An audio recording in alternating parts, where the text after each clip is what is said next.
Half of the European population thinks that discrimination is widespread in their country, according to a study carried out by the European Union in 2023. And 21% of the study respondents felt discriminated against or experiences harassment. This shows that, unfortunately, diversity is something seen as something negative.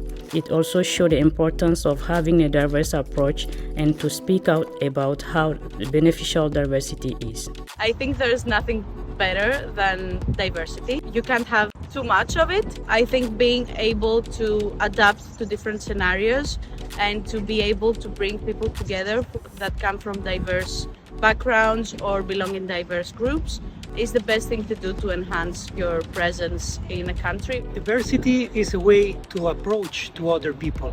Every single person is very different.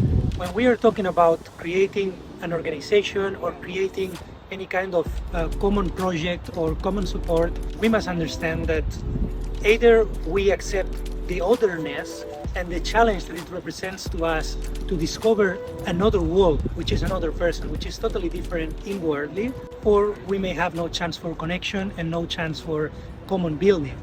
According to the latest data from the European Commission, out of the 448 million people living in the EU as of 2023, 6% are non-EU citizens, 9% were born outside the EU. This means that 9% of the population living and working in the European Union was born outside its borders. These individuals hail from regions such as Asia, America, and Africa, growing up in different cultural and circumstantial contexts. Now, they share it and contribute to our values and traditions, enriching our culture and their unique traditions and perspectives. However, the migrant population, representing 9% of those born outside the EU, faces significant challenges across the continent. Migrant population in Spain and in other countries are suffering a segregation and they are letting aside. They are not participating into the day-to-day the same way because they feel judged by people who doesn't understand their traditions, cultures and practices. So the point of Gorota Foundation is to get along together, local people with migrants, in order to share culture and discover how much this culture can belong to everybody and can be enjoyed for everybody. Being a paperless person or asylum seeker, it makes you really disadvantaged in any context, even in Finland. Las mujeres y niñas con discapacidad, el acceso a la educación, la violencia, la discriminación. 1 de cada 2 personas con discapacidad se siente discriminada. La falta de acceso a los servicios básicos. Los jóvenes universitarios con discapacidad, el acceso a la educación superior, las barreras en el entorno universitario que son invisibles, la falta de adaptaciones que hay en los entornos universitarios. The challenges are mainly resources, whether that's time or money or basic trainings that are not easily accessible to everyone. Even though these people exist like in the same city as you never see them, you never talk to them, you never meet them, so it's really easy to get a wrong idea of who they are or why they are here. Why aren't the locals aware of the situations that these people face? First of all, because there is a difference in terms of jobs performed by migrants compared to natives. Migrants are overrepresented in some sectors, such as accommodation and food service activities, administrative and support service activities, domestic work and construction. On the other hand, migrants are underrepresented in sectors such as public administration and defense, compulsory social security, education, human health and social work activities, scientific and technical activities. This translates in a purchasing power gap, with non-EU citizens having a purchasing power standard of 14.5 euros compared to 19.2 euros for nationals.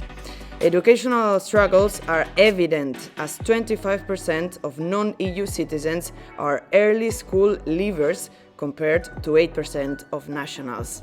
There is also a housing disparity, with only 23.3% of migrants owning homes versus 73.7% of nationals.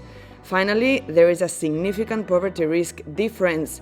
14.5% of the national population is at risk of poverty, rising to 37.2% for immigrants.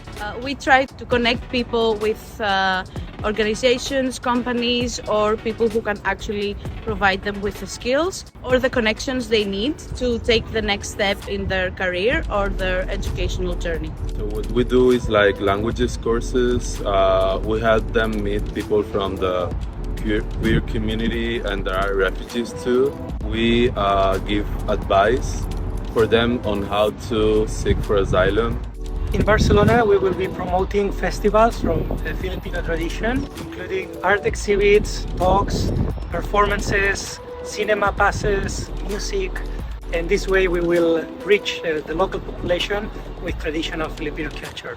We take clients. First, we look at the options that they have. It's like what is the best residence permit option or asylum option they have. Then we either support them with the full application or we advise them on what is best for them to do. Then we do the mental health support, which is really important in our field. We also do a lot of advocacy work, like giving our opinions as an organization on Finnish government's proposed policies. And then we do leisure activities so that people have a community that they can come in and have something less stressful to do sometimes. Why are these differences, these barriers between nationals and migrants? And more importantly, how can we break these barriers? Some youth organizations across Europe aim to do that through different channels and perspectives. That's also one of the goals of the Mycom project, to break the barriers between these two parts of the European population and show the good impact that immigrants have in the diverse continent in which we live.